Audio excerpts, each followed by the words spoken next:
Olá! Boas-vindas a mais um texto do Guia dos Entusiastas da Ciência, um blog da Universidade Federal do ABC. Como a roupa seca no varal se a água ferve a 100 graus Celsius? Outro dia, um post irônico no Facebook afirmava: água evapora a 100 graus, põe no varal a 25 graus e a roupa sai seca em algumas horas. Tem que ser muito mongo para acreditar em química.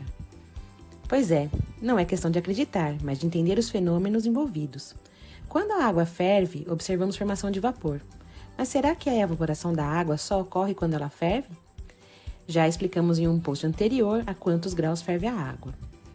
A temperatura de ebulição, ou seja, do processo de passar da fase líquida para a fase gasosa, depende da pressão.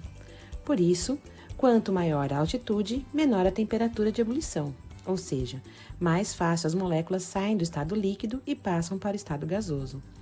Naquele texto, inclusive, dissemos que no alto do Monte Everest a água ferve a 72 graus Celsius.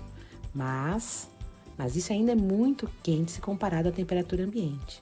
Então, o que explica a roupa secar no varal? A transformação de água líquida para vapor não acontece somente quando a água ferve. Todo líquido está em equilíbrio com uma pequena quantidade de vapor, mesmo a baixas temperaturas.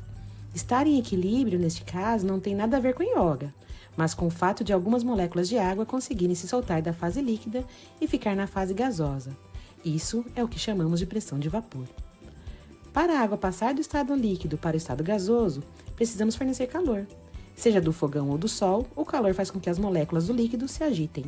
Quanto mais calor, mais agitação e mais moléculas vão para o vapor.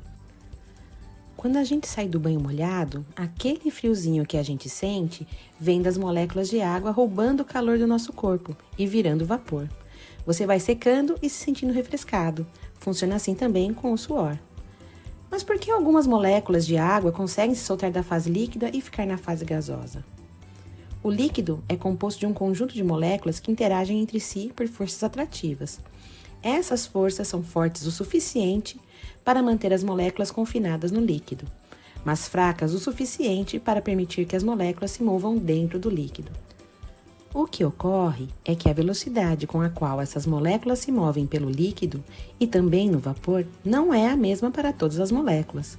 O que temos é uma distribuição contínua de velocidades. Podemos definir uma velocidade média das moléculas e observar que algumas são mais lentas e outras mais rápidas que esse valor médio. As moléculas mais ágeis são aquelas que têm energia suficiente para superar as forças atrativas das moléculas e deixar o líquido por evaporação através da superfície, mesmo em temperaturas bem abaixo do ponto de ebulição. Ao se elevar a temperatura, a velocidade média das moléculas aumenta. Lembra quando falamos da agitação? E com isso, um número maior de moléculas tem energia cinética para escapar da força de atração, chamadas de ligação de hidrogênio, ou antigamente, de ponte de hidrogênio. Por isso, a roupa seca mais rápido em dias mais quentes. Se as moléculas mais velozes escaparam da fase líquida, as que ficaram para trás são aquelas com energia cinética média mais baixa, fazendo com que a temperatura do líquido diminua. A evaporação é um processo de resfriamento e está aí o friozinho que a gente sente quando o suor evapora. A quantidade de moléculas que conseguirá ir para o vapor vai depender da quantidade de calor fornecido, da pressão atmosférica e da umidade já existente no local. Se a roupa ficar num ambiente aberto, recebendo calor diretamente do sol, deverá secar mais rápido do que se ficar na sombra. Agora, se a sombra for um telhado preto que concentra calor, aí seca mais rápido. Outra coisa que ajuda muito a secar a roupa no ambiente aberto é o vento.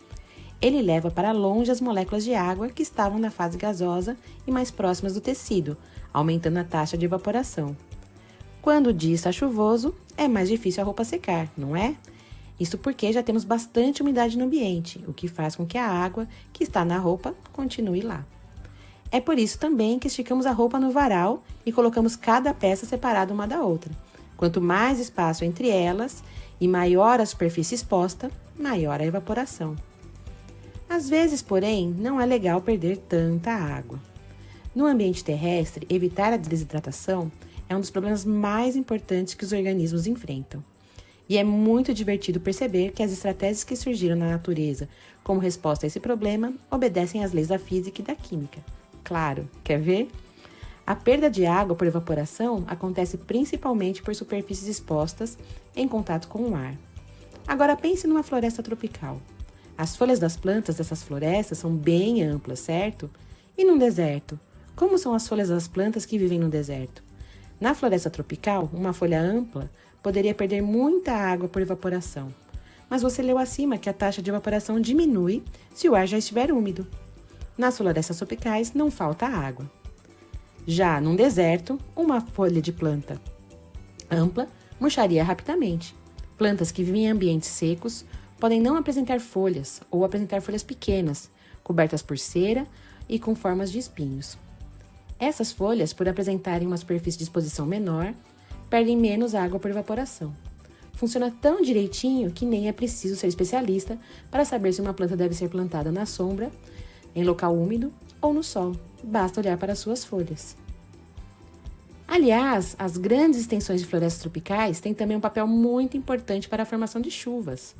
É a evaporação à temperatura ambiente da água proveniente das folhas das árvores. Você já ouviu falar dos fios voadores? Além daquela das águas dos rios e mares que se concentram nas nuvens, até que existam as condições favoráveis para a chuva, formando o famoso ciclo da água ou o ciclo hidrológico.